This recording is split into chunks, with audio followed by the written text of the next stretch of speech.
여러분 안녕하세요. 손은정쌤입니다.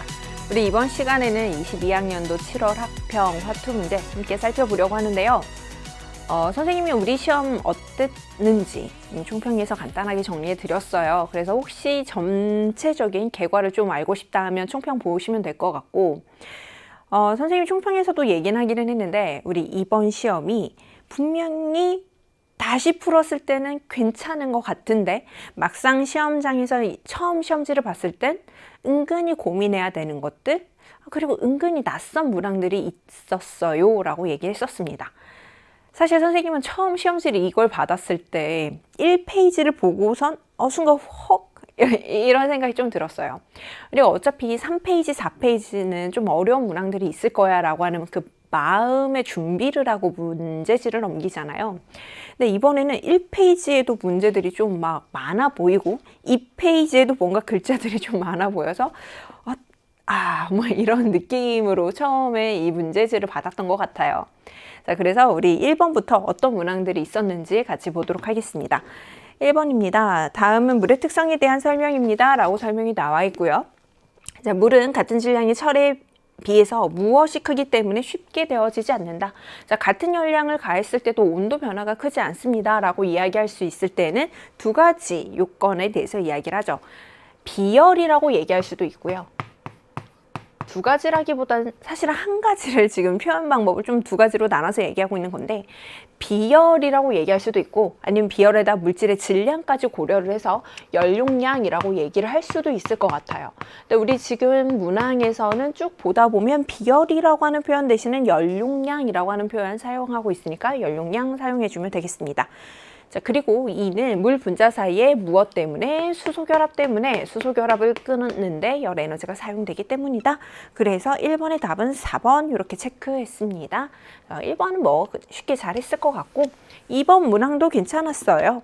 세 가지 고체를 분류를 했는데 각 고체의 결정 구조는 모형으로 나타내었습니다 라고 나타냈습니다. 이 세 개의 결정을 좀 분류를 할 거예요. 세 개의 고체를 분류를 할 건데 제일 먼저 전기 전도성이 있으니까 그럼 이건 금속에 대한 얘기겠지. 그래서 X는 나트륨이 될 거예요.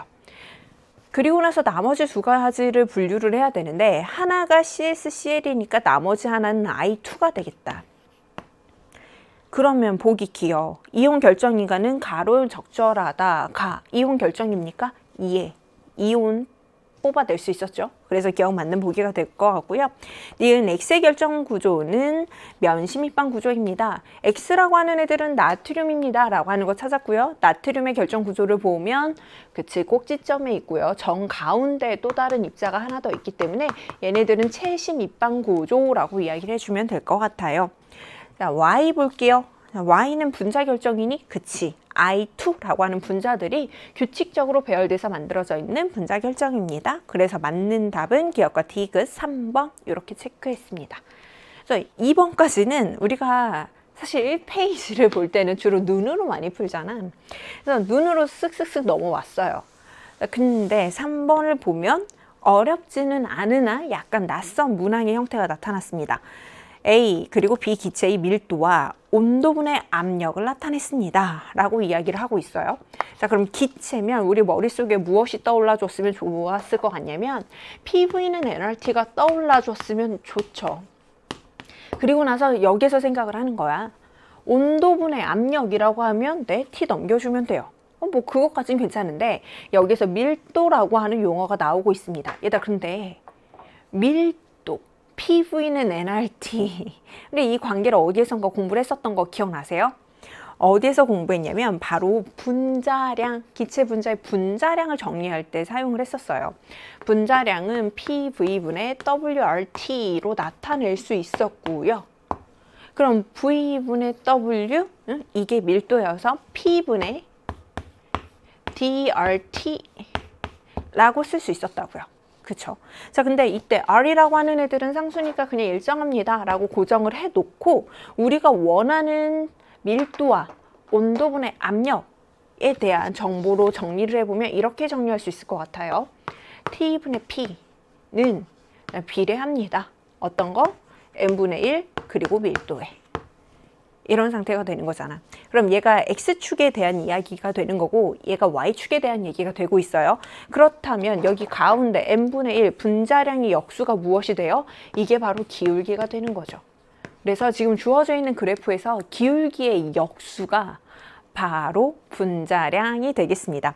그러면 A와 B 기울기를 먼저 표시를 해본다면 1일 때 3K, 이를 3으로 잡으면요 2에서 4K, 네, 기울기가 3대 2가 될 거고요. 그럼 분자량 B는 2대 3으로 바꿔서 써주면 될 것 같아요.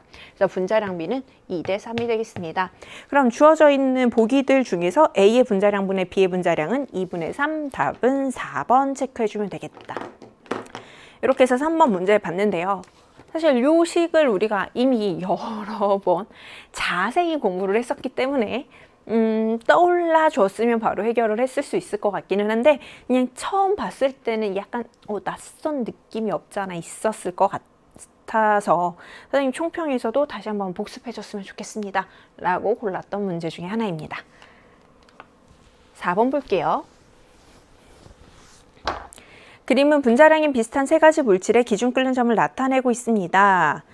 액체 상태 세 가지 물질에 대한 설명으로 옳은 것만을 보기에서 있는 대로 골라주세요 라고 했는데요. 제일 첫 번째 뭐였냐면 분자 사이에 분산력이 존재하는 물질은 분산력은 모든 분자에게 다 적용됐습니다 라고 했었으니까 기어 모든 분자에 다 적용됩니다. 그래서 얘네가 틀린 보기가 될 것 같습니다. 자, 그럼 니은 얘네가 CH3F가 SiH4보다도 기준 끓는 점이 더 높은 이유는 무엇이다? 지금 분자량이 비슷하다라고 얘기를 했고요. 봤더니 원자들이 한 5개씩으로 구성되어 있고 주로 뭐 2주기, 3주기 요 근처이기 때문에 분자 자체의 크기도 얼핏 비슷할 것으로 느껴져요. 그렇기 때문에 분산력은 비슷할 건데 그렇다면 누가 영향을 미친다? 얘네들은 극성 분자니까 쌍극자 힘이 영향을 미치겠더라. 그래서 니은은 맞는 보기가 되겠습니다. 자, 그럼 이제 마지막 디귿 볼게요. 메탄올이 기준 끓는 점이 가장 높은 이유는 얘네들은 누구? 그치? 딱 보자마자 여기요 라고 이야기할 수 있는 O와 H, OH2가 붙어 있고요. 그래서 이곳에 얘네들 덕분에 또 다른 분자와 수소 결합을 할 수 있더라. 그래서 끓는 점이 높아지겠더라 라고 얘기해 주면 되겠습니다. 그래서 니은과 디귿이 맞는 보기네요. 4번의 답은 4번 체크해 볼게요. 어렵지 않았었어요. 5번. 다음은 반응 속도를 조절하는 생활 속 사례들을 학습하기 위한 카드에 대한 설명입니다. 뭐 이런 내용들이 나왔는데 카드 앞면에는 이런 애들이 적혀 있대요. 조건을 변화시켰을 때 반응물의 분자 운동 에너지의 분포가 어떻게 바뀌어가고 있는지. 자, 그러면 첫 번째 봅시다. 첫 번째를 보면 조건을 바꿔줬더니 에너지가 작은 쪽으로 분자들이 더 치우쳐지는 것으로 보여요.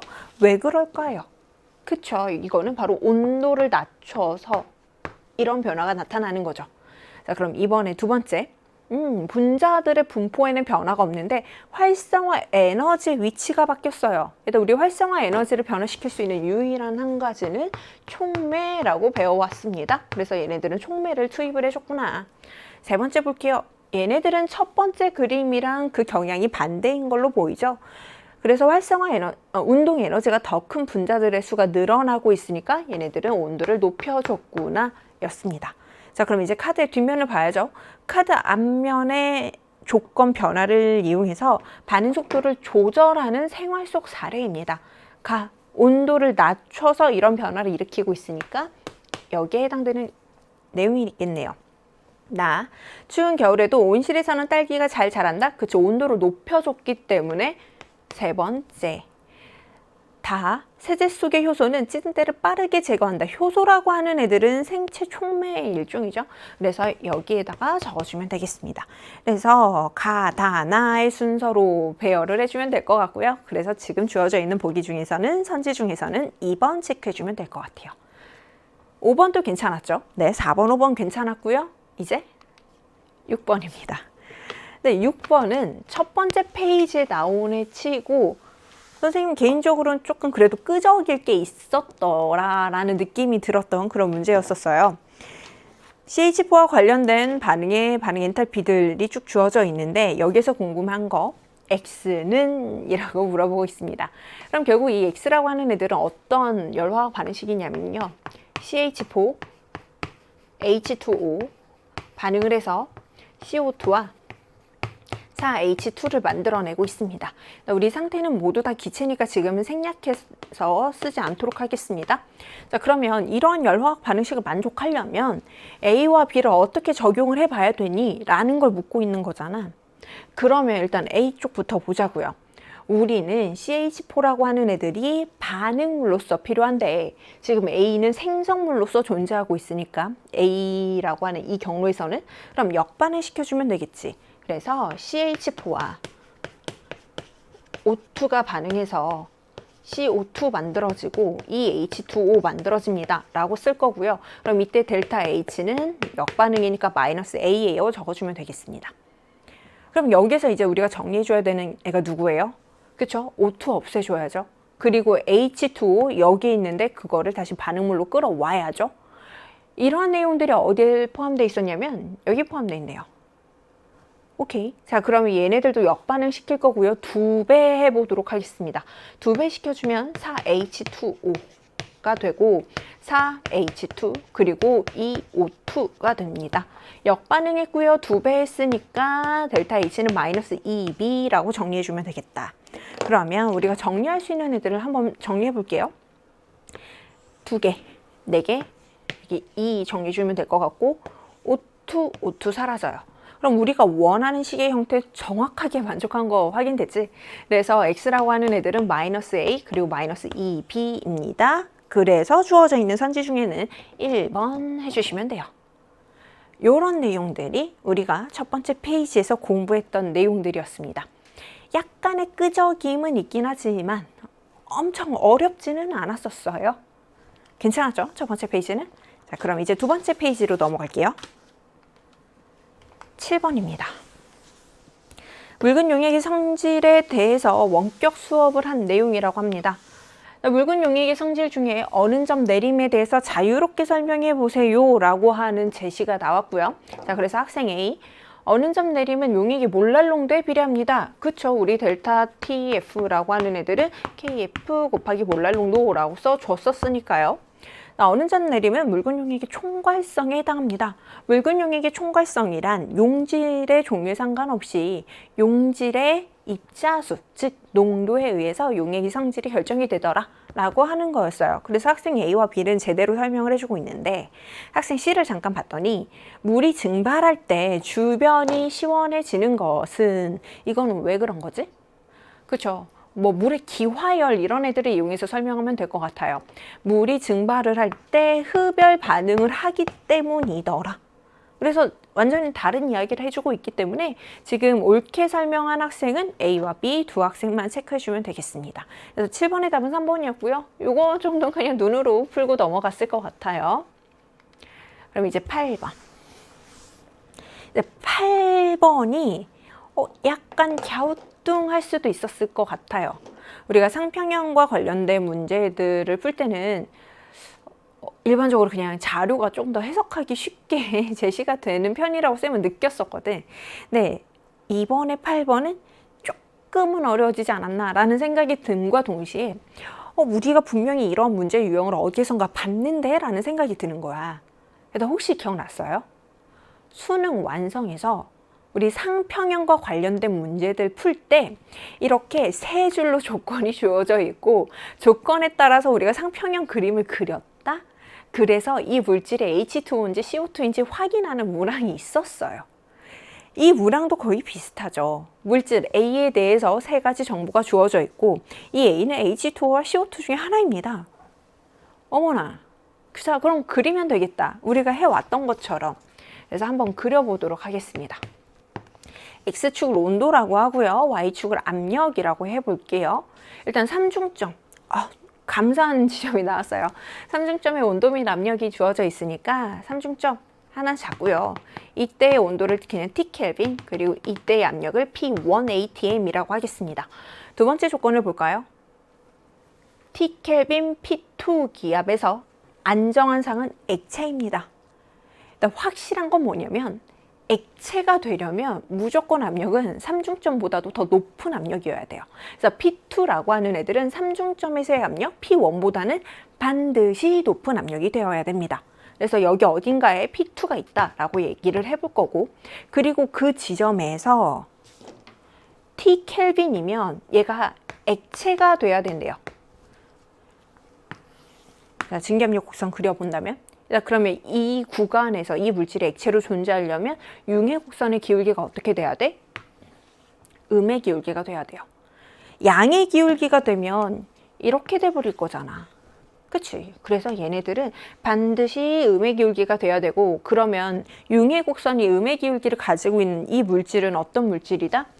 H2O에 대한 이야기입니다. 라고 판단할 수 있었습니다. 자, 그럼 이제 마지막 세 번째 조건까지 볼게요.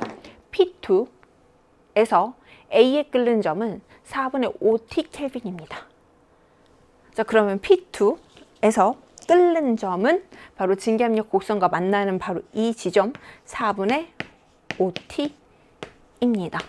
라고 얘기하면 되겠죠. 사실 이 세 번째 조건은 이렇게 말할 수도 있을 것 같아요. A가 4분의 5T에서 나타내는 증기압력은 그게 얼마이다? 바로 P2 기압입니다. 라고도 표현할 수 있을 것 같네요. 자, 이런 상황에서 보기가 주어져 있어요. 기억. 이 물질은 H2O입니까? 네, 맞습니다. P1이 P2보다도 더 작습니까? 역시 맞습니다. 세 번째, 4분의 5T 켈빈 P1에서, 그러면 4분의 5T 켈빈 P1에서 이 물질은 무엇으로 존재해? 기체로 존재하고 있습니다. 그러니까 디귿만 틀렸네. 맞는 답은, 맞는 보기는 기억과 니은이었고요. 주어져 있는 선지 중에는 3번 체크해주면 될 것 같아요. 그래서 8번 같은 경우에는 상평형 그림을 우리가 직접 그리면 되는 문항이었고요. 이 문항을 복습할 때는 아까 전에 얼핏 잠깐 소개했던 것처럼 수능 완성도 다시 복습을 하면서 이런 식으로 연계가 되고 이런 식으로 내가 공부했던 애들이 또 다른 문제 형태로 나올 수 있구나를 느꼈으면 좋겠어요. 쌤이 계속 얘기하는데 우리 어차피 진짜 화투를 개념을 할 만큼 다 했다니까. 공부할 만큼 공부했고요. 이제 자신감 가지고 알고 있는 것만 문제 잘 적용하면 돼요. 잘했어요. 그럼 이제 9번으로 갑시다. 9번입니다. 다음은 25도씨 일기압에서 세 가지 반응의 열화학 반응식과 두 가지 결합의 결합 에너지에 대한 정보가 주어져 있습니다. 라고 해서 정보가 이렇게 쭉 주어져 있어요. 제일 먼저 보기 기억을 봤더니 C2H4를 완전 연소시켜서 H2O 1몰이 생성이 될 때 주어져 있는 열화학 반응식 중에서 세 번째 열화학 반응식 보겠습니다. C2H4를 완전 연소시켜서 H2O 리퀴드 만들어내고 있어요. 근데 다만 지금은 몇 몰 만들어내는 거라고? 2몰 만들어내는 거라고. 근데 우리 문제에서는 1몰만 만들어내주세요 라고 얘기했으니까 이때의 델타 H를 절반으로 나눠주면 되겠다. 그래서 마이너스 1410을 2분의 1로 나눠주면 이게 바로 델타 H가 되는 거고요. 마이너스 705입니다. 기억은 맞는 보기가 되겠죠. 자, 이번에는 니은 볼 거예요. 나 보기 니은은 잘 봐야 될 것 같은데 C2H6의 생성 엔탈피래요. 생이라고만 씁시다. 그리고 여기서 C2H2의 생성 엔탈피를 빼달래요. 근데 생성 엔탈피라고 하는 말이 나오는 순간 머릿속에서 어떤 애들이 자동으로 나오고 있어야 되냐면 생생반생, 그치. 생성물의 생성 엔탈피에서부터 반응물의 생성 엔탈피를 빼자라고 하는 이 이야기가 자동으로 재생이 됐으면 좋을 것 같고요. 그렇다면 얘네들을 생성물에다 두고 얘네들을 반응물로 둘 수 있는 어떻게 하면 저런 조합을 만들 수 있는지를 생각을 해야 돼요. 근데 지금 주어져 있는 두 번째 열화학 반응식을 보면 C2H6가 반응물로 주어져 있어요. 그럼 얘네들을 뒤집어주면 생성물로 보낼 수 있겠죠. 그래서 두 번째 열화학 반응식을 한번 뒤집어 주겠습니다. 뒤집어서 써줄게요. 그러면 C2H4와 H2가 반응을 해서 C2H6가 되었습니다. 라고 써주면 될 것 같고 델타 H는 역반응이니까 마이너스 137kJ이라고 쓸게요. 됐죠? 자, 그렇게 한 다음에 C2H2를 반응물로 둬야 되거든요. 그럼 첫 번째 반응식 쓰면 되겠다. C2H2가 그대로 반응물로 있잖아. 이 두 개의 열화학 반응식을 더해주면 뭐 금방 정리는 됐을 것 같아요. C2H4 정리. 그럼 최종적으로 원하는 형태 나왔죠? 반응물 그리고 생성물. 여기까지 하면 또 이제 우리 생각을 해야 되는 거. 쌤, 그러면 저 열화학 반응식을 정리를 해내려면 C2H6의 생성 엔탈피, 오케이. 빼기 C2H2의 생성 엔탈피, 오케이. 거기에다가 수소들이 있으니까 수소의 생성 엔탈피는요? 라고 얘기할 것 같지만 우리 문제에서 보면 단 25도씨 1기압에서 H2의 생성 엔탈피는 0입니다. 라고 주어져 있으니까 그래서 그냥 지금 우리 생략해서 쓰지 않았을 뿐인 겁니다. 오케이? 자, 그러면 우리가 원하는 이 델타 H, 이 엔탈피 값을 계산을 할 수 있는 반응식을 찾아냈고요. 이 두 개를 더했으니까 델타 H는 마이너스 301. 311이다. 네, 자, 마이너스 311. 보기와 정확히 맞는 것도 확인할 수 있었어요. 자, 그럼 이제 마지막 디귿을 봐야 될 것 같은데 디귿에선 뭐라고 이야기를 하고 있냐면 탄소 3중결합의 결합 에너지에서부터 탄소 2중결합의 결합 에너지를 빼줄래? 그럼 또 이제 결합 에너지가 나왔고 머릿속에서 또 이렇게 스쳐가는 바로 그 한마디. 그렇지. 반결생결. 그럼 반응물질들의 결합 에너지의 합에서부터 생성물질의 결합 에너지의 합을 빼주자가 되는 거고, 그러면 탄소 3중결합, 탄소 2중결합이 포함되어 있는 열화학 반응식이 어디 없나 라고 쓱 구경을 하는 거죠. 어디에 있냐면 첫 번째 있네요. 첫 번째 열화학 반응식이 바로 이 얘네들을 표현을 해줄 수 있을 것 같습니다. 탄소 사이에 3중결합이 있고요. 탄소 사이에 2중결합이 있죠. 그래서 얘네들을 해결을 할 때는 어쩔 수 없이 구조를 좀 바로 그려보는 게 좋을 것 같은데, 탄소 3중결합, 그리고 수소 결합하고 있고요. 그리고 수소 사이에 단일 결합 존재하고 있습니다. 그리고 탄소 2중결합 있고 탄소 결합 4개가 있어요. 그럼 우리가 반결생결을 사용을 하려면 어떻게 해야 되냐면 반응물질들의 결합 에너지 합에서 생성물질의 결합 에너지 합을 빼주면 되는데, 이 두 개에서 공통적으로 존재하고 있는 결합이 있죠. 누구? 탄소와 수소 사이에 결합이 있습니다. 탄소와 수소 사이에 결합이 있습니다. 그럼 여기 2개, 여기 4개 있으니까 각각 2개씩은 상쇄시킬 수 있겠습니다. 그래서 나머지 우리가 필요한 정보들만 적어보면 이렇게 적을 수 있을 것 같아. 탄소 사이에 3중결합 있고요. 수소 사이에 단일 결합이 있어요. 자, 뺍시다. 탄소 사이에 2중결합이 있고요. 자, 탄소와 수소 사이의 결합이 하나, 둘, 2개 살아 남아있으니까 2 곱해줄게요. 이렇게까지 계산하면 이게 얼마인 거라고? 이게 바로 델타 H가 되는 거고, 네, 델타 H가 지금 마이너스 174라고 주어져 있어요. 근데 궁금한 건 뭐였어요? 우리가 최종적으로 궁금했던 거는 얘와 얘였기 때문에 이 둘만 남기고 나머지는 넘겨줄게요. 그럼 탄소 3중결합, 그리고 탄소 2중결합 은 마이너스 174 마이너스 수소 단일 결합 에너지 436이었으니까 해주고요. 탄소 단일 결합 그리고 곱하기 2를 더해주면 되죠. 넘길 거니까. 그래서 820이 되겠습니다. 얘네들 계산을 했더니 마이너스 612였고요. 따라서 계산하면 210kJ 나와요. 맞네요. 그래서 9번은 기억, 니은, 디귿이 모두 다 맞는 보기가 되어서 답은 5번 체크해주면 되는데, 이 문제를 풀면서 저거 어디에선가 봤던 것 같은데 라고 하는 느낌 들었나요?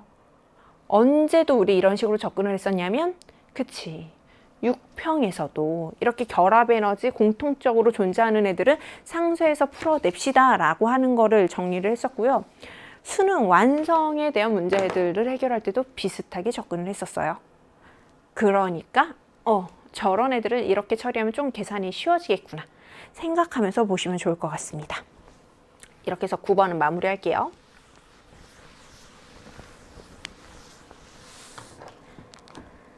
이제 10번 보겠습니다.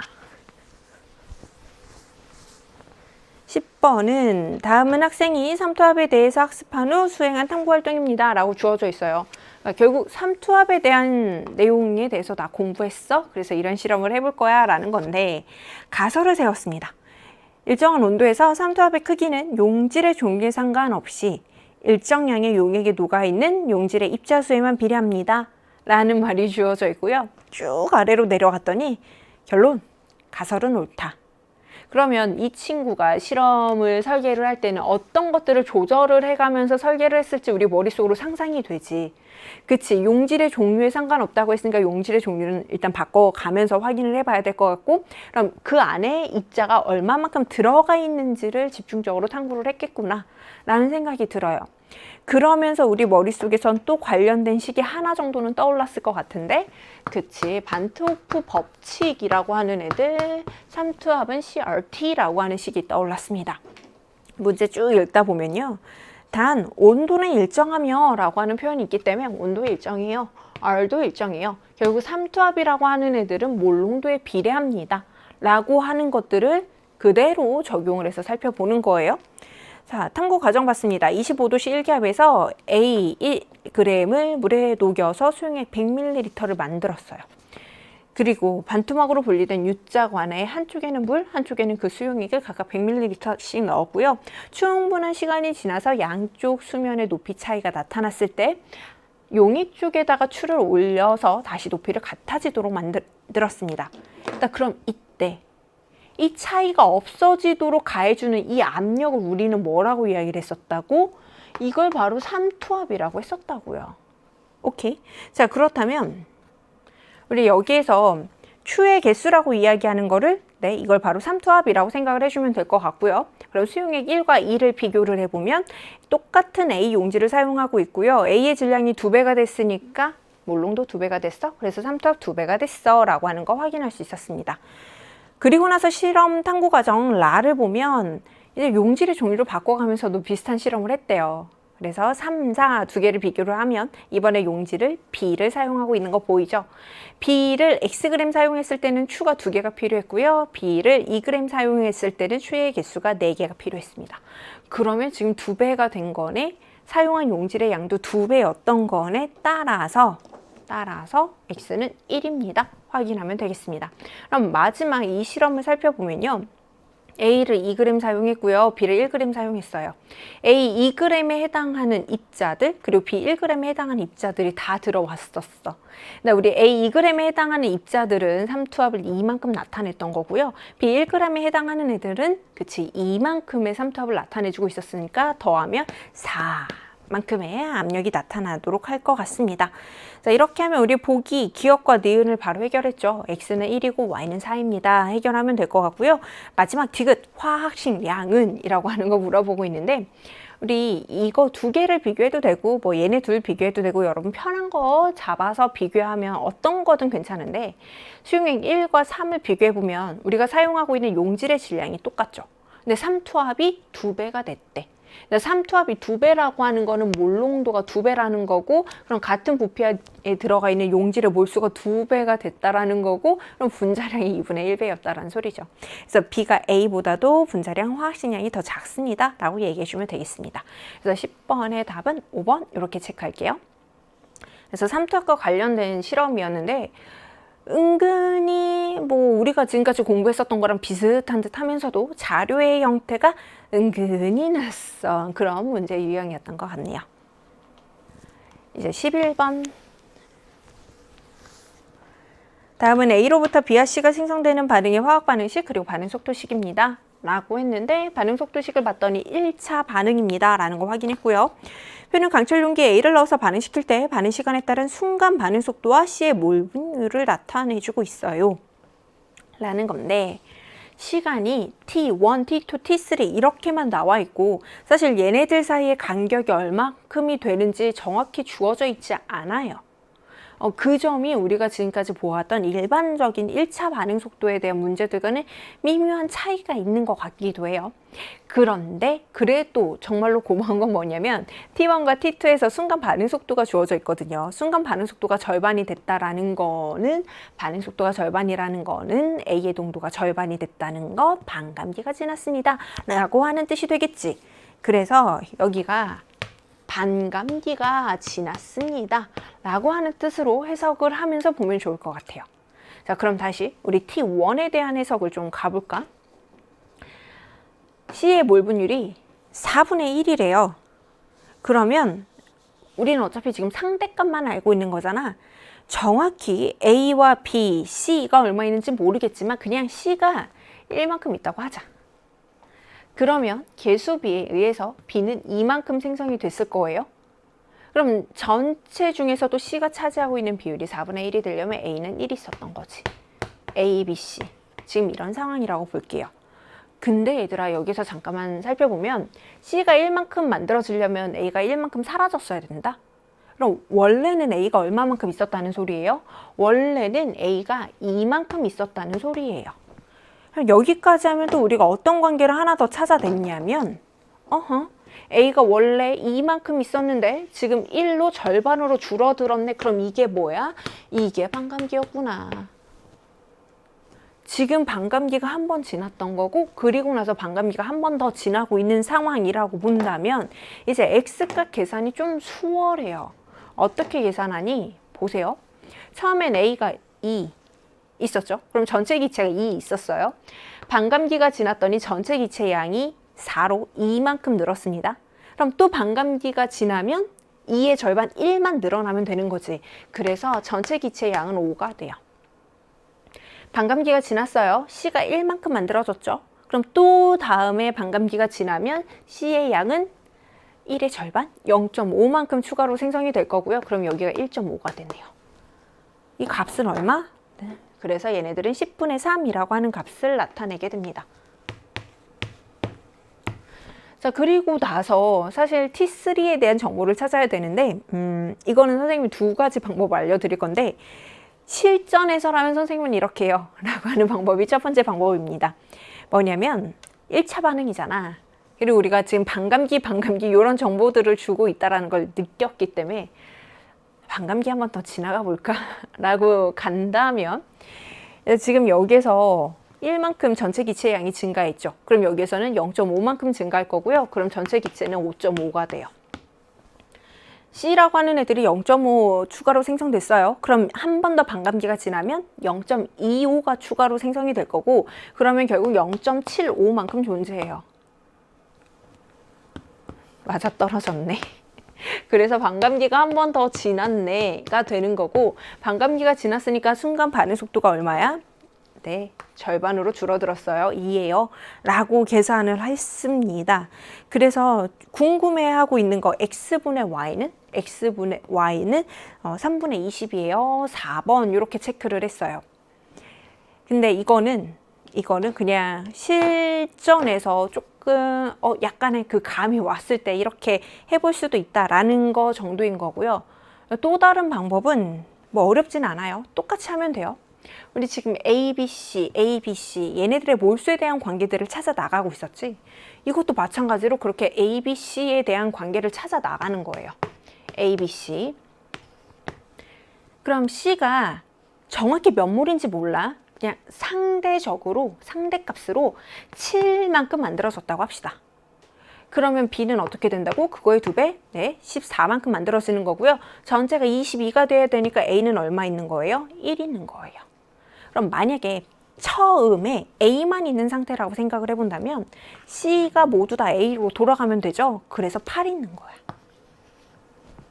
이게 8이 정확한 A의 값은 아니에요. 우리 정확한 A의 몰수가 애초에 주어져 있지 않았기 때문에 이게 뭐 A가 정확히 얼마인지는 알 수가 없으나, 하나 우리가 확실히 알 수 있는 건 뭐냐면 시간이 지났더니 A의 양이 8분의 1배 됐대. 8분의 1배가 되려면 반감기가 3번이 지나야 이런 결과가 나온 거예요. 처음으로부터 반감기가 한 번, 두 번, 세 번이 지나야 됐던 거고, 그럼 지금 반감기가 한 번 더 지난 거예요 라고 보면 네, 이런 상황까지도 생각을 해볼 수 있을 것 같다고요. 여기까지 되셨나요? 그래서 11번 같은 문제는 약간 실전에서 좀 감으로 접근할 수 있는 문제들, 아니면 주어져 있는 자료를 다시 한번 해석할 수 있는 이런 방법들 2개 소개해 드렸습니다. 이렇게 해서 우리 2페이지까지 봤고요. 이제 3페이지 넘어갈게요.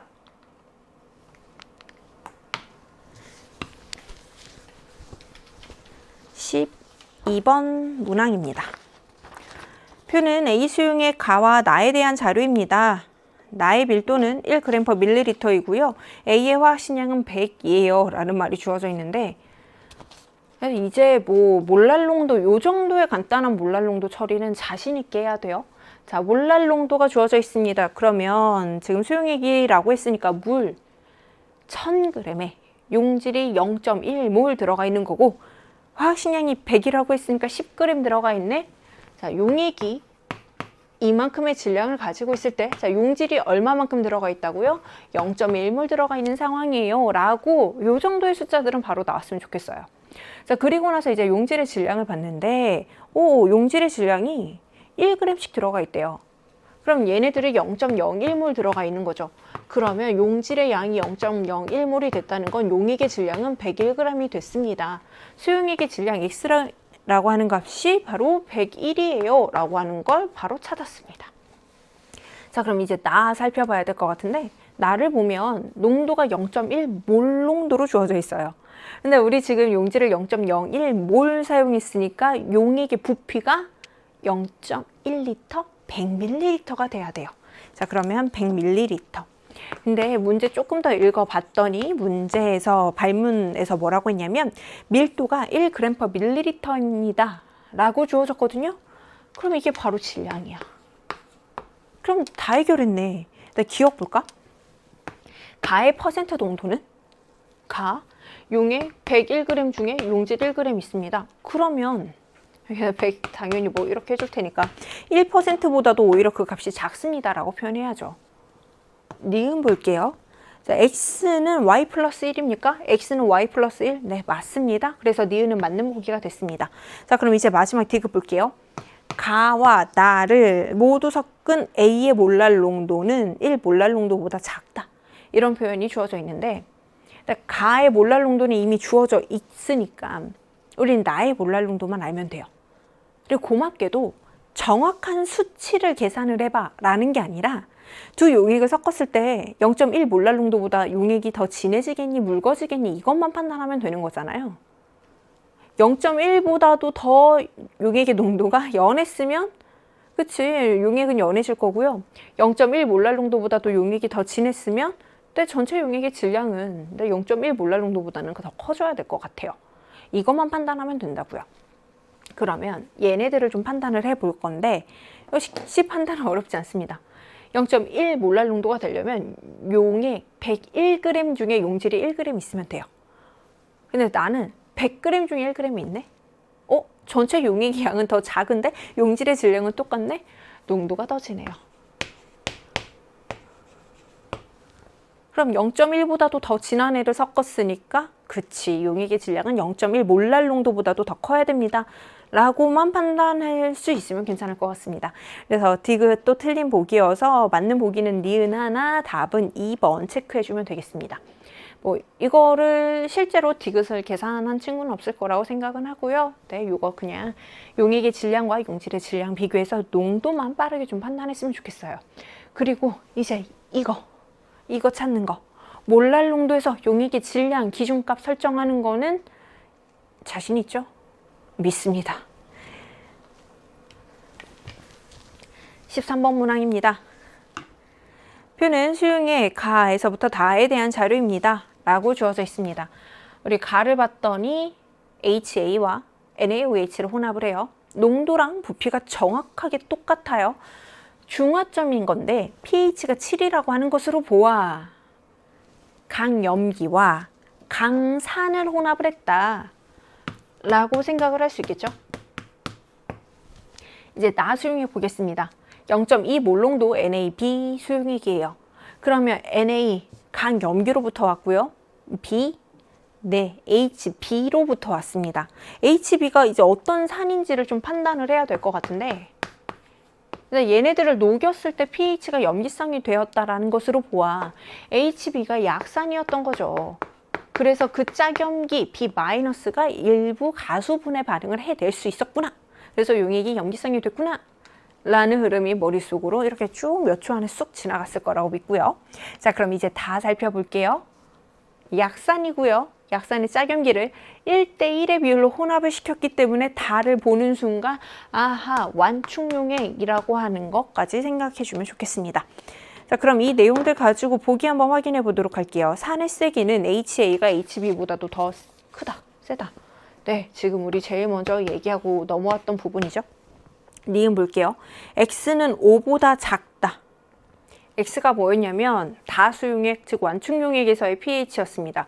그리고 이 완충용액은 어떻게 만들었냐면 약산과 짝염기를 1대1로 섞었다라고 했고, 그런 경우에는 하이드로늄 이온의 농도와 Ka가 서로 같아집니다 라고 얘기했었죠.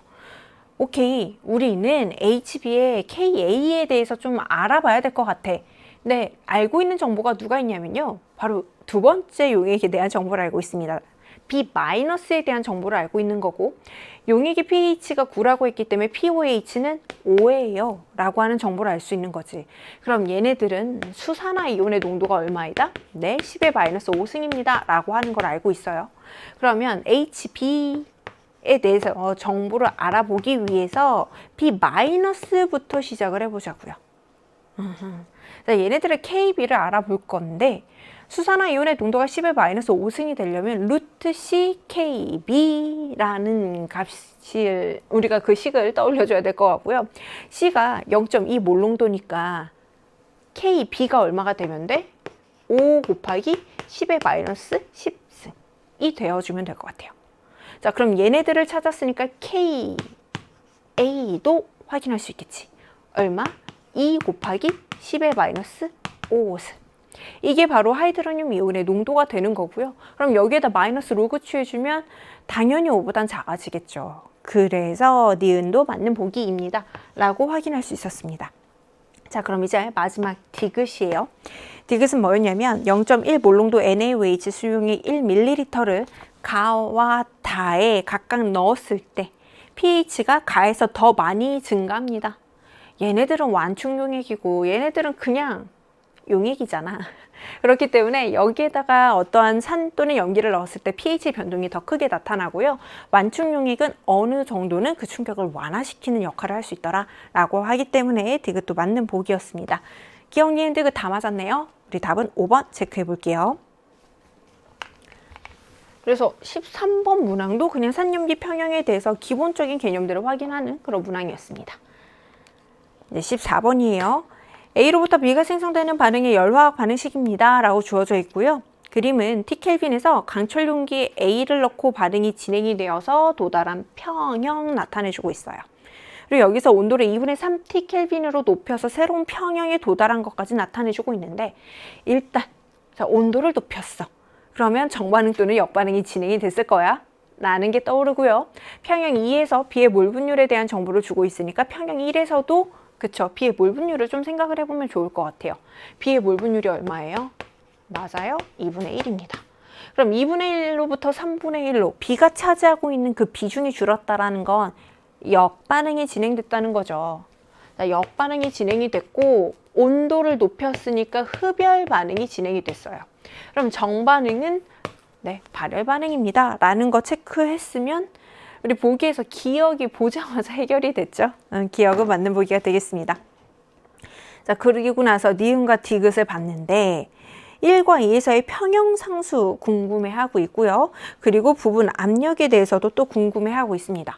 자, 그러면 우리 평형상수도 계산을 해야 되고, 그리고 부분 압력도 계산을 하려면 결국 물질들의 몰수를 좀 생각을 해봐야 되는 거잖아. 그래서 몰수를 좀 생각을 해보자고요. 그래서 A, B 이렇게 쓰고 시작을 해보면 평형 1에서는 A가 3분의 2몰 그리고 B도 3분의 2몰 있습니다. 근데 B가 3분의 2임을 만들어졌다라는 건 A의 3분의 1이 사라져서 B가 3분의 2 됐다는 거잖아. 그럼 원래 A는 얼마만큼 있었다? 네, 1만큼 있었어요 라고 하는 뜻으로 보면 될 것 같아요. 그럼 여기까지가 평형 1에 대한 정보인 거고, 자, 그럼 이제 평형 2에 대한 정보로 넘어가 볼게요. 자, 평형 2에 대한 정보입니다. 오, 3분의 1? 그럼 A와 B가 몇 대 몇의 비율로 존재하고 있다는 걸 알았냐면 2대 1의 비율로 존재하고 있습니다 라는 걸 알았고요.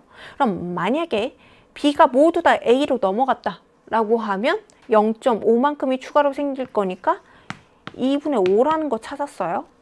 근데 얘들아, 우리가 여기에서 지금 쓴 숫자는 뭐냐면 A와 B의 상대적인 그 값을 쓴 거예요. 실제 값이 아니야.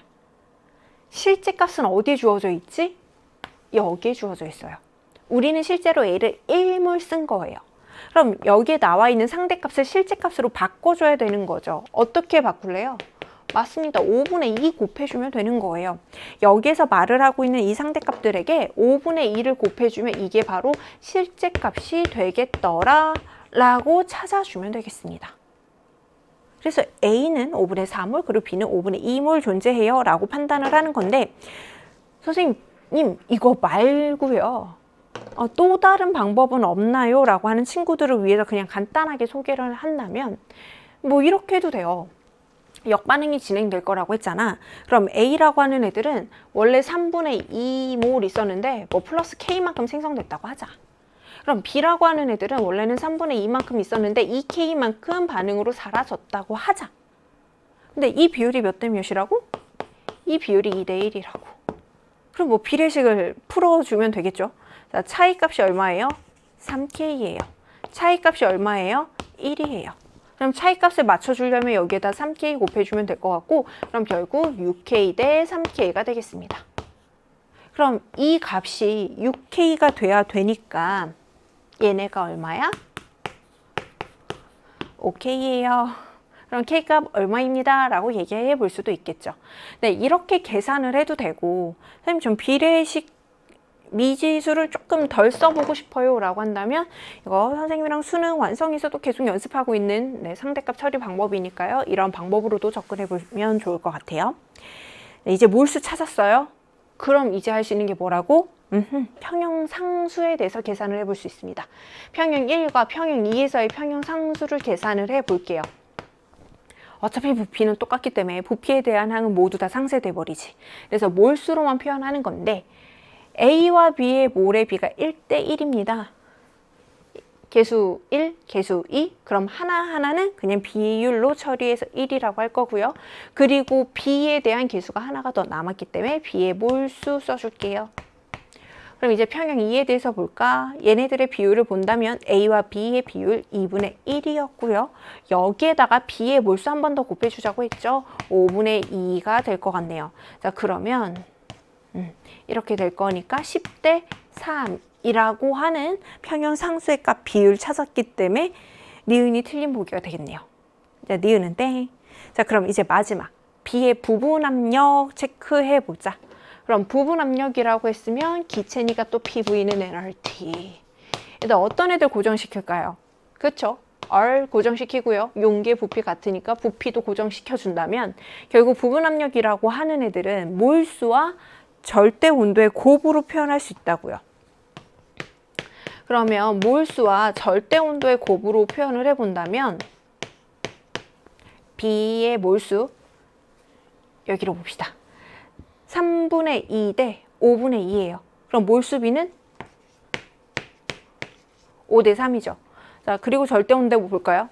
T 그리고 2분의 3T이기 때문에 2대 3의 온도비를 가지고 있네요. 그럼 결국 얼마? 10대 9의 부분 압력비를 가지고 있게 됩니다. 틀렸죠. 그래서 지금 14번의 답은 기억 하나, 1번 체크해주면 될 것 같습니다. 14번 문제, 문제 자체가 그렇게 어렵지는 않았지만 우리가 조금 계산에 대해서 생각을 해볼 부분들이 있었던 것 같더라.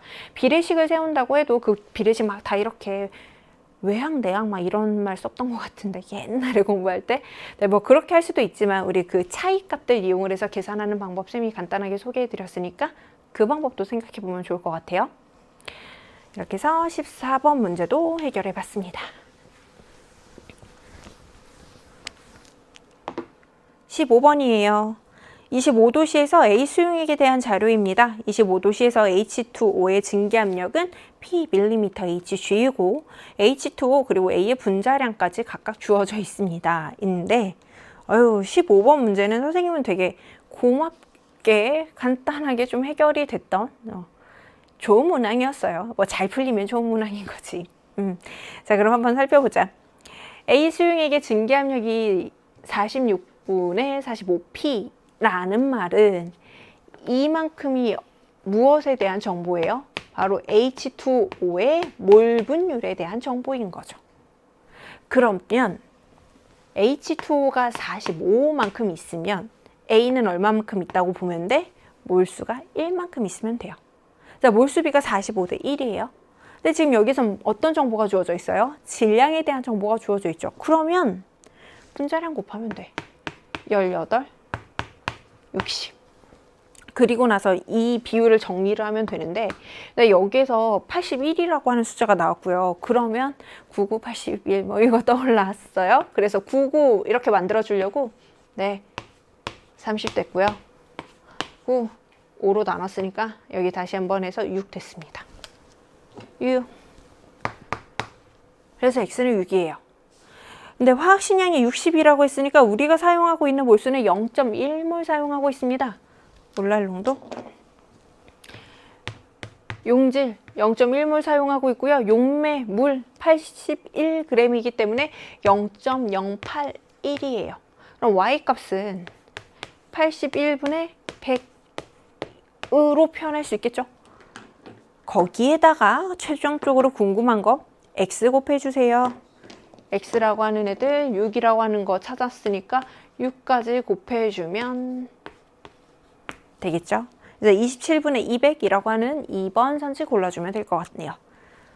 사실 15번은 사실 그렇게 크게 얘기할 만한 게 많지는 않은 것 같아요. 우리가 증기, 용액의, 수용액의 증기압력에 대한 정말로 기본적인 거 물어보고 있고요.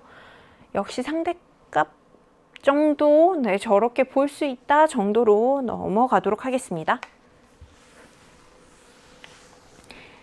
16번 문항입니다. 이 문항은 문제 자체는 어렵지 않거든요. 근데 나름 참신해. 선생님도 지금까지 막 그 반응 속도에 대해서 엄청나게 많이 문제를 봤을 거 아니야. 우리 같이 막 기출문제도 받고 수특수가 막 몇 년째 다 봤잖아요. 근데 또 이런 식으로 자료를 주는 건 또 신박하네 라고 하는 그런 느낌이 왔었습니다. 그래서 그냥 처음 얼핏 볼 때는 이거 어떻게 처리하라는 거야 라는 그런 마음이 생겨요. 그래서 분명히 쉬운데 마음이 조급해지고 이제 3페이지 후반부잖아. 야 너무 낯선데 이런 생각이 딱 드는 순간 갑자기 문제가 어렵게 느껴지는 거예요. 그러니까 이런 거 잘 넘어왔을 거라고 생각하지만 항상 그 마음가짐, 자, 내 멘탈 관리는 내가 스스로 한다. 이런 마음으로 공부해주면 좋아요. 그래서 이 문제는 사실 읽고 보면 쉬운 문항인데요. 참 신기하다 이렇게 표현했구나 막 이런 생각이 들었어요. 반응 차수를 구하기 위한 탐구 보고서의 일부인데요. 일단 화학 반응식과 반응 속도식 제시가 됐고요. 단계 1, 일정한 온도의 강철 용기에서 반응물의 초기 농도를 변화시키면서 초기 반응 속도를 구할 거예요. 그래서 이 결과를 활용해서 초기 반응 속도 B를 구했는데 첫 번째는 어쨌든 정보가 가려져 있으니까 잠깐 생략하고요. 두 번째를 살펴볼 필요가 좀 있을 것 같습니다. 왜냐면 A 얘네들의 농도가 일정합니다 라는 말을 하고 있는 거죠. B 그럼 세 번째 실험에서 사용한 B의 농도가 첫 번째 실험에서 사용한 B의 농도의 몇 배라는 소리야? 그치, 2배라는 거예요. 즉 A의 농도는 그대로 두고 B의 농도만을 2배로 증가시켜 봤는데 반응 속도가 몇 배가 됐대요? 2배가 됐대요. 그럼 몇 차 반응? 1차 반응이지. 그래서 이 반응은 B에 대해서는 1차 반응입니다. 그랬더니 A에 대한 2차 반응이에요 라고 하는 결과까지 주어져 있었고요. 그러면 다시 위로 올라가서 얘네들을 해석할 수 있게 되는 거죠. 얘네들 비교할게요. 두 번째 실험은 첫 번째 실험에 비해서 A의 농도는 2배 증가했습니다. 자, 근데 2차 반응이라고 했으니까 2에 제곱해주면 될 것 같습니다. 이 B의 농도를 비교를 해볼게요. 2분의 1배 됐죠. 그럼 1차 반응이니까 여기에는 2분의 1 해주면 되겠다. 그럼 얼마? 네, 이렇게 해서 X 확인했습니다. 그래서 보기 기억, X 곱하기 Y는 2분의 1입니다. 기억 바로 확인을 했어요. 그리고 니은도 바로 확인했죠. 전체 반응의 반응차 수는 2차 반응, 1차 반응 더해서 3차 반응이요. 여기까지도 괜찮아요. 자, 그럼 이제 마지막 디귿 봐야지. 디귿 보도록 하겠습니다. 처음에 A, 네 번째 실험에서 사용하고 있는 A의 농도, 그리고 세 번째 반응에서 사용하고 있는 A의 농도, 이 비율이 2라고 주어져 있고요. 그리고 B의 농도가 2분의 1이라고 주어져 있어요. 그러면 이때 반응 속도도 한번 생각을 해보자고. 그럼 이번에는 세 번째 반응, 네 번째, 세 번째를 기준으로 좀 살펴볼게요. 네 번째를 기준으로 세 번째로 어떻게 바뀌었는지를 본다면 A의 농도가 2배죠. 근데 2차 반응이라고 했으니까 곱하기 2에다가 네, 제곱해주면 될 것 같습니다. B의 농도가 2분의 1배죠. 여기를 기준으로 잡기로 했으니까 2. 그래서 보기 디귿 2 맞는 보기가 됐고요. 기억, 니은, 디귿 다 맞는 보기네요. 답은 5번이었습니다. 아까도 얘기했듯이 하고 나니까 쉽죠. 우리가 맨날 했던 거야. 그 반응차 수 찾으려고 A와 B의 농도, A의 농도를 일정하게 두고 B의 농도만 변화시켰을 때 반응 속도가 몇 배 되는지를 이용을 해서 몇 차 반응인지 판단을 했고요. 그러면 2차, 1차 반응이면 반응 속도가 각각이 몇 배씩이 될 거야? 라고 하는 걸 지금까지 했는데 네, 그 자료의 유형을 좀 재미있는 형태로 바꿔서 출제가 된 문항이다 라고 보여졌습니다. 자, 이렇게 해서 16번 살펴봤습니다. 여러분 이거 다시 볼 때는 뭐야 이렇게 쉬운 거였어? 이런 느낌 좀 들었을걸요? 이제 17번 볼게요. 다음은 HA의 이온화 반응식과 25도씨에서의 이온화 상수에 대한 정보를 주고 있습니다. 표는 A 몰농도 HA 100ml에 A 몰농도 NaOH를 첨가해서 반응을 시킬 때에 대한 정보를 주고 있어요 라고 이야기를 하고 있습니다. 그럼 NaOH를 하나도 첨가하지 않았을 때 이때가 우리가 기준을 잡을 수 있는 어떤 포인트가 되겠네요. 우리 25도씨라고 하면 중성 상태면 10의 마이너스 7스, 10의 마이너스 7스 이렇게 있는 거죠. 자, 그래서 농도가 10배씩 변할 때마다 이 차이값은 내지는 네, 요렇게 10의 제곱의 형태로 바뀌게 됩니다. 그럼 여기서 10의 마이너스 8승이라고 이야기한다는 거는 농도가 4번 바뀌었고요. 여기도 농도가 4번 바뀌었어요. 이런 뜻으로 보면 되는 거야. 그래서 여기는 10의 마이너스 3승 몰농도고요. 여긴 10의 마이너스 11승. 반대로가 되겠다. 여기가 10의 마이너스 11승, 그리고 여기가 10의 마이너스 3승이라고 적어주면 되겠습니다. 그럼 여기에서 우리 HA의 KA 값이 10의 마이너스 5 제곱이라는 걸 확인했었단 말이죠. 약산에서 하이드로늄 이온의 농도는 루트 C KA였으니까 얘네들을 쓰지 않더라도 머릿속으로 생각을 해 보건대 10의 마이너스 세제곱이에요. 10의 마이너스 5제곱이에요. 그럼 C가 얼마여야 돼요? 0.1이어야 돼요. 그래서 우리가 처음에 사용하고 있는 이 HA의 농도는 A라고 하는 애들은 0.1 몰농도에요가 주어진 거예요. 자, 그럼 0.1 몰농도 100ml에 0.1 몰농도 NaOH를 넣고 있으면 똑같이 100ml 넣었을 때 중화점에 도달하는 거죠. 여기가 바로 중화점에 대한 설명이 되겠습니다. 일단 중화점도 찾아봤어요. 자, 그럼 이제 V라고 하는 이 중간 상황에 대해서 봐야 되는데 여전히 하이드로늄 이온의 농도가 수산화 이온의 농도보다도 더 크니까 얘네들은 산성인 거고요. 그럼 산성일 때는 이렇게 좀 처리를 해볼게요. 여기에서 수산화 이온에 대한 농도가 주어져 있는데 수산화 이온의 농도는 결국 KW를 하이드로늄 이온의 농도로 나눈 거잖아요. 이거를 대입을 해주면 이 V라고 여기 NaOH V만큼 넣어줬을 때 주어져 있는 이 값은 하이드로늄 이온의 제곱 분의 KW가 됩니다. 근데 이 KW라고 하는 애들은 10의-14 제곱으로 항상 일정하죠. 그러면 이 값이 얼마가 되어 주어야 될 것 같냐면 9분의 1 곱하기 10의-10승이 돼야 돼요.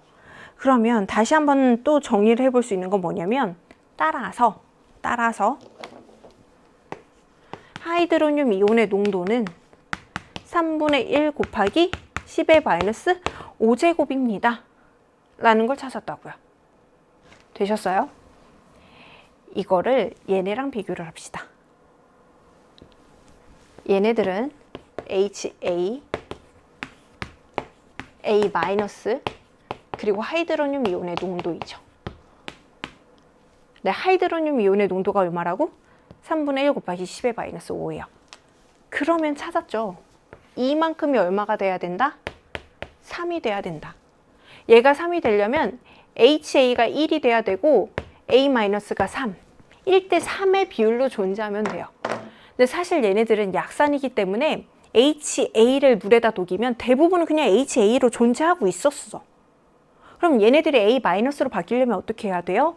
그쵸, 그만큼 염기를 넣어줘서 중화 반응을 시켰다는 거예요. 그러면 얘네들을 모두 다 중화시키기 위해서는 4만큼의 NaOH가 필요했는데 그 중에서도 3만큼만 들어왔습니다. 의 뜻이 되는 거다. 그러면 이거를 우리 어디서 또 확인할 수 있냐면요. 아까 전에 이 물질을 완벽하게 중화반을 시키려면 NaOH가 100ml 필요하다고 했죠. 근데 그 중에 얼마만큼 넣었다고요? 4분의 3만큼 넣었다고요. 그래서 V는 75가 됩니다. 이렇게 해서 V라고 하는 값을 찾은 거예요. 자, 그럼 마지막 X에 대한 정보까지도 찾아볼게요. S는 중화점에 대한 얘기고요. 그럼 중화점이라고 하면 NaA만 있을 거고, 그러면 A- 의 가수분해를 좀 생각을 해줘야 할 필요가 있을 것 같습니다. 그래서 우리 짝염기에 대해서 얘기를 해볼게요. KA가 주어져 있으니까 KB도 어렵지 않게 확인이 되네요. 10의-9승. 그럼 여기에서 수산화 이온의 농도를 확인할 수 있을 건데 루트 CKB를 이용을 해서 확인을 해보도록 하겠습니다. 그런데요, 얘들아, 우리 지금 A-라고 하는 애들은 HA가 걔네들이 모두 다 A-로 바뀐 거죠. HA의 몰수 그대로 A-로 바뀌었어요.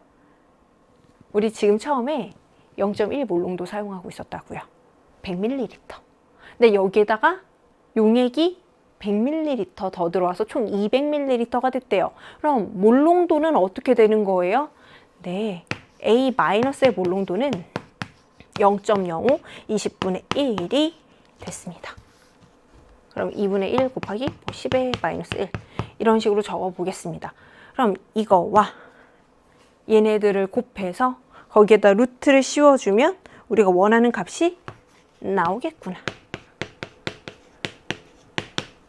여기까지 되셨나요? 우리 아까 전에 이런 관계 하나 찾아봤었죠. 그럼 이 관계를 조금 바꾸면 어떻게 되냐면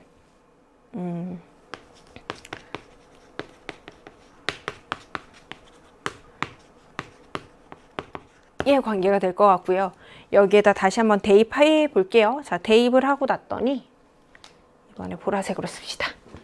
KW 그리고 수산화 이온의 농도의 제곱이 되니까 2분의 1 곱하기 10의-4제곱 이라고 하는 값까지 나왔습니다. 사실 뭔가 다닥다닥다닥 숫자 이렇게 막 쓰여 있기는 한데 실제로 계산을 하는 거는 그렇게 어려운 계산들은 아니에요. 자, 이런 내용까지는 봤고, 자, 그럼 최종적으로 A 곱하기 X분의 V는 이라고 하는 거 물어보고 있으니까 그것까지 합시다. 우리 아까 A는 0.1이라고 하는 거 찾았어요. 10의-1. 자, 그리고 부피 V라고 하는 애는 75입니다. 찾았고요. X가 이거라고 찾았으니까 이거의 역수 2 곱하기 10의-4. 그럼 150 곱하기 10의-5 5니까 지금 주어져 있는 선지 중에는 이러한 형태의 꼴을 찾아주면 되겠죠. 그래서 17번의 답은 4번으로 체크해주면 되겠습니다. 뭔가 개념이 어렵다기보다 어쨌든 뭐 계산들이 나오기 때문에 약간의 번거로움이 있던 뭐 그런 문항이었었어요. 자, 이렇게 17번 확인해봤고 선염기에 대한 기본적인 루트 CKA, 루트 CKB 계속 반복해서 나오고 있는 거 다시 한번 확인했습니다. 18번 볼게요. 다음은 A와 B가 반응해서 C가 생성되는 반응의 화학 반응식과 역시 평형상수에 대한 정보가 주어져 있습니다. 그림을 좀 살펴봤는데요.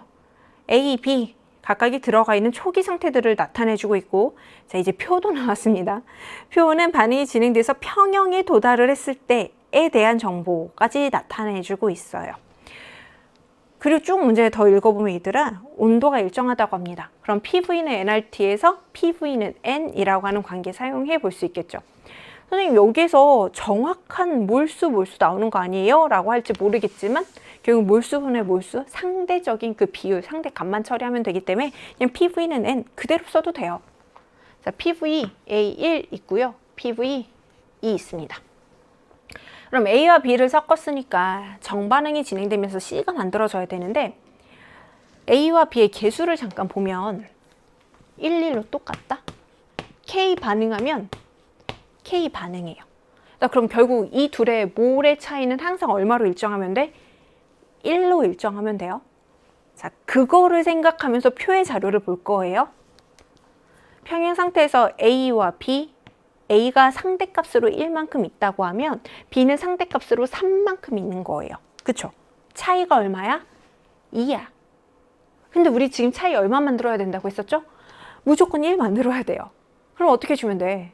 2분의 1 곱해주면 되죠. 그래서 여기는 0.5 그리고 1.5 존재합니다. 그러면 상대적으로 C라고 하는 양도 확인할 수 있는데요. A가 0.5 반응했으니까 C도 0.5 생성이 됐습니다. 라고 이야기를 해보도록 할게요.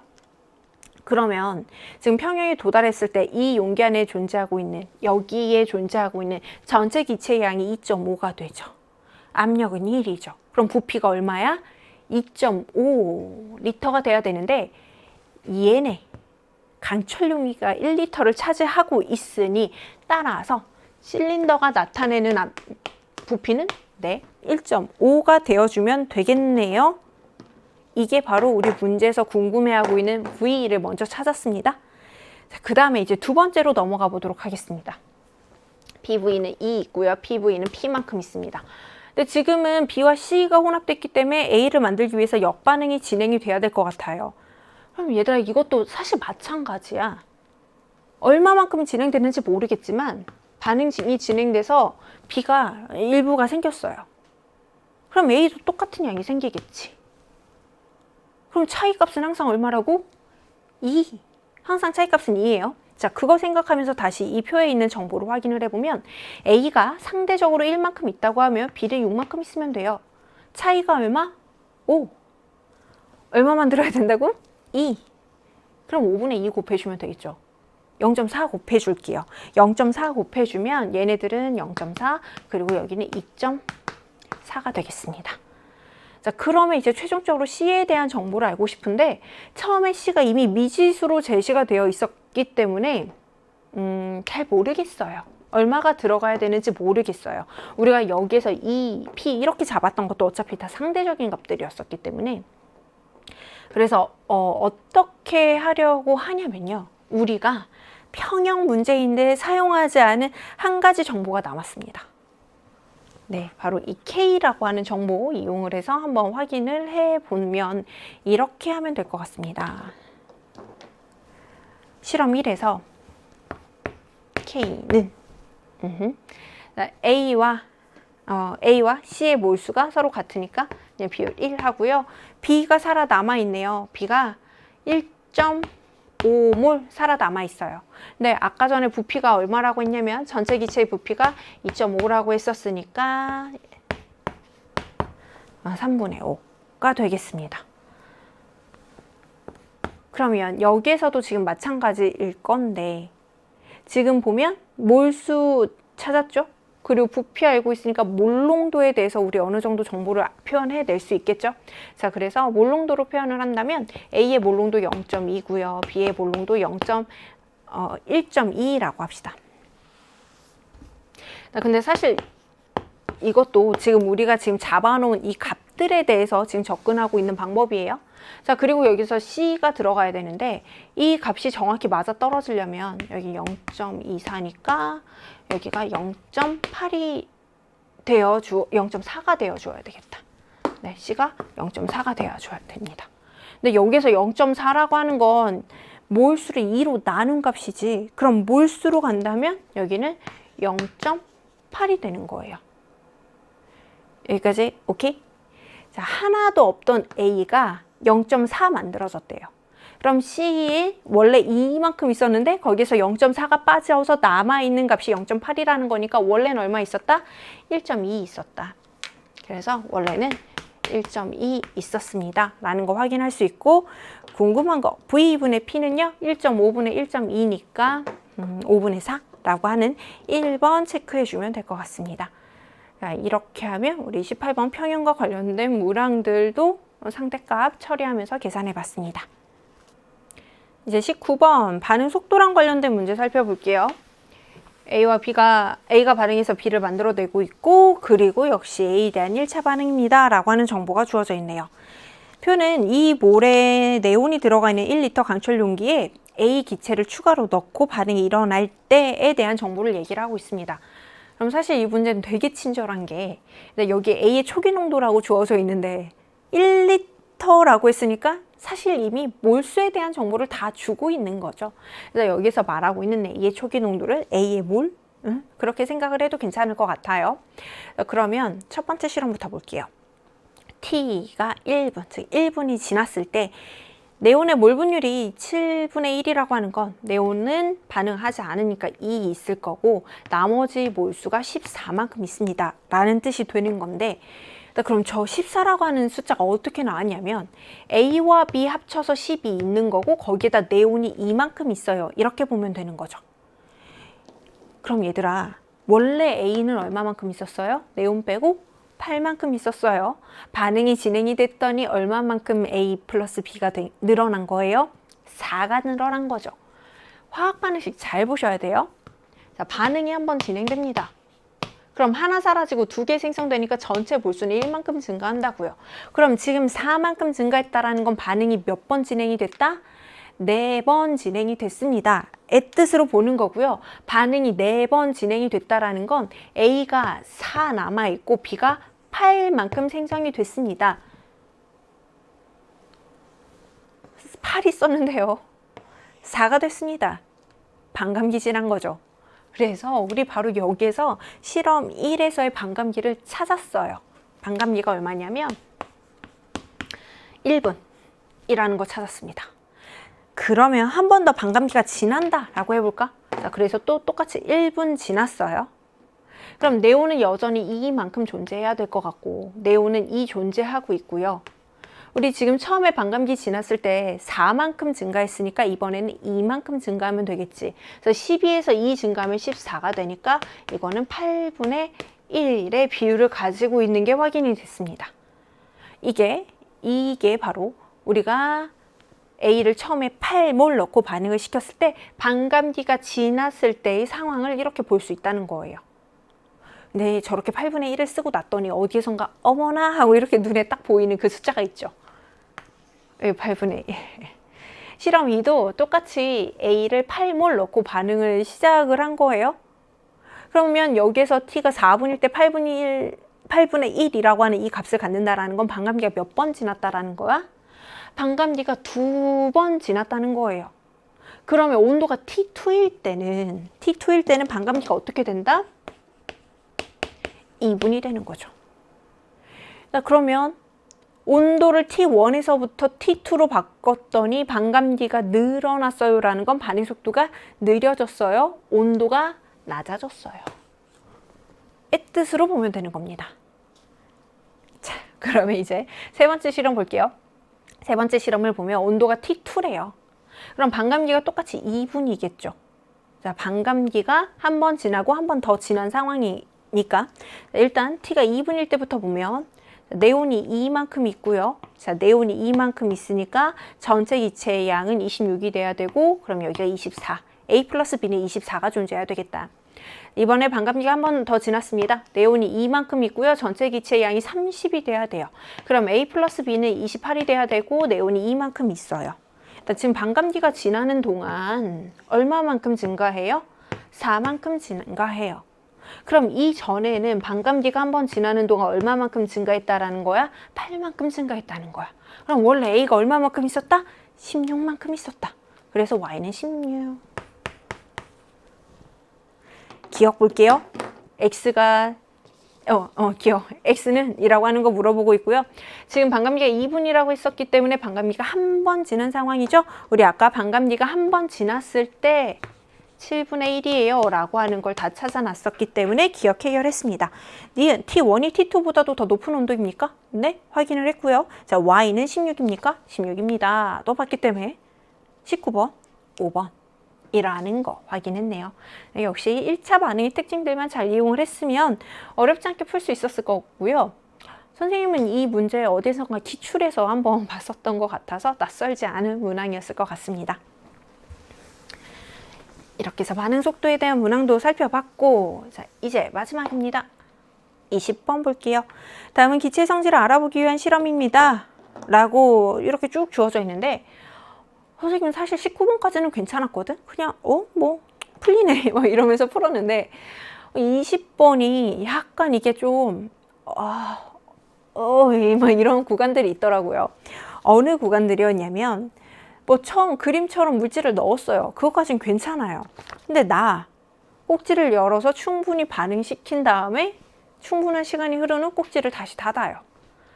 그렇죠. 여기부터가 이제 약간씩 이런 구간이 되는 건데, 그냥 꼭지를 열어뒀으면 A, B, C가 아니면 반응이 진행이 돼서 B가 모두 다 소모된다고 했으니까 A와 C가 이 전체 골고루 펼쳐져 있었을 텐데, 나눴으니까 부피 B가 3대 1이에요. 몰수 B도 3대 1의 비율로 나눠져서 들어갑니다. 자, 그 상태에서 꼭지 B를 열어서 다시 한번 반응을 시켰습니다. 그래서 A가 모두 소모될 때까지 반응을 시켰대요. 오케이, 좋았어. B, C 남아있었겠네. 근데 또 닫았어. 이제 부피 B가 1대2니까 몰수 B도 1대2로 나눠져서 들어갔겠죠? 그리고 나서 이 고정장치를 풀었는데 참 이번에 온도도 높이겠대. 3분의 5T 켈빈으로. 그래, 뭔가 계속 열어두는 것도 아니고 열었다 닫았다 열었다 닫았다 하면서 온도까지 바꿔서 읽는 순간 그래. 자, 다시 한번 심호흡하고 천천히 풀어보자 라는 그런 생각이 들었던 문항이었습니다. 우리 쌤들은 잘 풀었으면 잘 풀었을 거야. 선생님만 30분 막 이랬을 거라고 믿고 우리는 잘 해결했을 거다 라고 생각하겠습니다. 자, 그럼 얘네들을 살펴볼게요. 일단 온도가 나중에 3분의 5T 켈빈으로 변하기는 하지만요. 그 전까지는 반응을 다 진행시킬 때까지는 T 켈빈으로 일정하니까 일단 PV는 N의 관점으로 보고 나중에 온도 변화를 고려하는 걸로 갈게요. 자, 그럼 일단은 PV는 N으로 가보겠습니다. 처음에는 A가 N몰 있었고 B가 1몰 있었어요. 그쵸? 자, 그리고 꼭지를 열고 꼭지 A를 열고 충분한 시간 동안 반응을 시켰다라고 이야기를 하고 있는데, 이때 B가 모두 다 소모됐다고 하거든요. 그럼 B가 1만큼 소모됐으니까 C는 얼마만큼 생겨? 2만큼 생길 거고요. A가 얼마만큼 남아 있을 거예요. 얼마 남았는지 모르겠어요. 자, 이렇게 존재하고 있는 애들이 있었는데, 꼭지를 열었다. 충분한 시간이 지난 다음에 닫았다고 했죠. 그러면 이제 용기 2에 들어가 있는 A, B, C에 대해서 다시 생각을 해보려고요. B는 지금 하나도 없는 상태예요. B는 하나도 남아있지 않은 상태이고, 원래 C는 이만큼 만들어졌었는데 부피 전체 4V 중에서도 용기 2는 V였으니까 4분의 1만큼만 넘어오는 거였지. 그래서 여기에 2분의 1이 존재하는 상황입니다. 그리고 A는 일정량이 존재하고 있겠죠. 그럼 이때 이 용기 내에 존재하고 있는 혼합기체의 압력이 5분의 3P야. 그럼 우리 PV는 N의 관점을 사용하기로 했으니까요. 어차피 지금 부피가 다 3V, V, 2V 이렇게 비율의 값으로 나와 있거든요. 그래서 V는 계산의 편의상 잠깐 떼서 표현을 해본다면 결국 5분의 3P만큼 기체가 들어가 있습니다. 라고 얘기하면 되겠습니다. 여기까지는 됐죠? 그리고 나서 어떻게 했냐면 꼭지 B를 열어요. 그래서 B를 첨가를 해요. 자, B가 투입됐습니다. 색깔을 조금만 바꾸면 여기 5분의 3P 그리고 여기에다 B를 투입을 할게요. 2분의 3만큼 투입을 했어요. 그리고 나서 봤더니 A가 모두 다 소모가 됐대요. 자, A가 모두 다 소모가 됐습니다. 그럼 이제 얘네들만 남아있는 상황인데 이렇게 충분히 반응을 시키고 꼭지 B를 닫고 다시 용기 2의 압력을 확인을 했더니 그게 20분의 9P라고 하거든요. 그럼 뭐 꼭지를 닫기 전에도 모든 기체의 압력이 20분의 9P가 됐겠지. 그럼 20분의 9P에다가 부피 3을 곱해주면요. 20분의 27P 만큼의 기체의 몰수가 존재해요 라고 얘기할 수 있겠습니다. 그리고 나서 실험 결과 두 번째에서 힌트가 하나 주어져요. 이때 C의 몰 분율은 9분의 4입니다.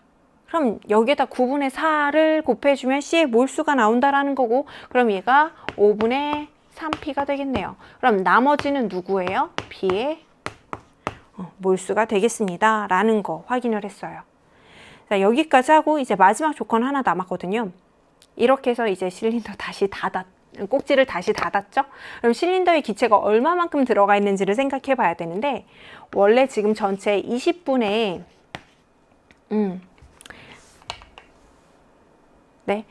그냥 바로 계산해도 될 것 같아요. 자, 지금 실린더 내부의 기체의 압력도 20분의 9P죠? 그런데 부피가 2라고 했으니까 만큼의 기체가 들어가 있어요. 오케이. 자, 그런데 이거에 대한 어떤 정보를 주고 있냐면 고정장치를 제거하고 온도를 3분의 5T 켈빈으로 높였더니 전체 기체의 부피가 2.5가 됐습니다. 그래서 그러면 부피와 온도라고 하는 애들은 나머지 조건들이 같을 때는 뭐 비례를 하고 있는 거니까 온도를 3분의 5배 시키지 않았다라고 해볼까? 그냥 T켈빈으로 일정하다라고 유지를 시키면 부피가 지금 2.5라고 했죠? 이만큼이라는 거잖아. 그치? 네, 부피가 2.5에 5분의 3이 됐다라는 거고 전체 기체의 압력이 1이니까 그냥 이게 바로 몰수입니다 라고 보면 될 것 같아요. 1.5죠. 그럼 P가 얼마가 되어주면 돼? 3분의 5가 되어주면 돼요. 자, P가 3분의 5라는 거를 여기에다가 쏙 대입을 해주고 나면 어떻게 되냐면 전체는 1이 됩니다. 처음에 C가 2분의 1 있었을 때 A도 똑같이 2분의 1이 있어서 기체의 몰수가 1이 됐었던 거예요. 자, 그러면 우리 여기에서 확인하고 싶어 하는 거 일단 한 가지 P라고 하는 값은 확인을 했습니다. 그럼 그 다음에 또 확인하고 싶은 게 뭐냐면 A의 반응 계수를 확인하고 싶대요. 근데 반응 계수도 확인할 수 있는 게 이미 우리가 다 찾았거든. 자, 우리 P라고 하는 애들 다시 한번 이 숫자들을 대입을 해주면 3분의 5, 4분의 5가 돼요. 여기에서 이렇게 반응이 진행이 될 때 A가 2분의 1몰 반응할 때 B라고 하는 애들은 2분의 3에서부터 4분의 5로 4분의 6에서부터 4분의 5니까 4분의 1만큼 반응했죠. 몇 대 몇으로 반응했어요? 2대 1로 반응했어요. A의 개수가 2고 B의 개수가 1인 거였어요. 다 했다. 자, 그러면 X라고 하는 애들이 2라고 하는 것도 찾았으니까요. P 분의 2 해서 얘네들은 5분의 6이라고 하는 값 찾았습니다. 그래서 20번의 답은 3번 이렇게 확인을 해볼 수 있는 문항이었습니다. 그래서 20번 같은 경우는 사실 보면 뭐 그렇게 계산이 많지는 않아요. 그렇잖아. 쌤이랑 이거 적은 게 끝이거든. 심지어 얘네들은 그냥 흐름만 보기 위해서 1, 뭐 요 정도 적은 거지.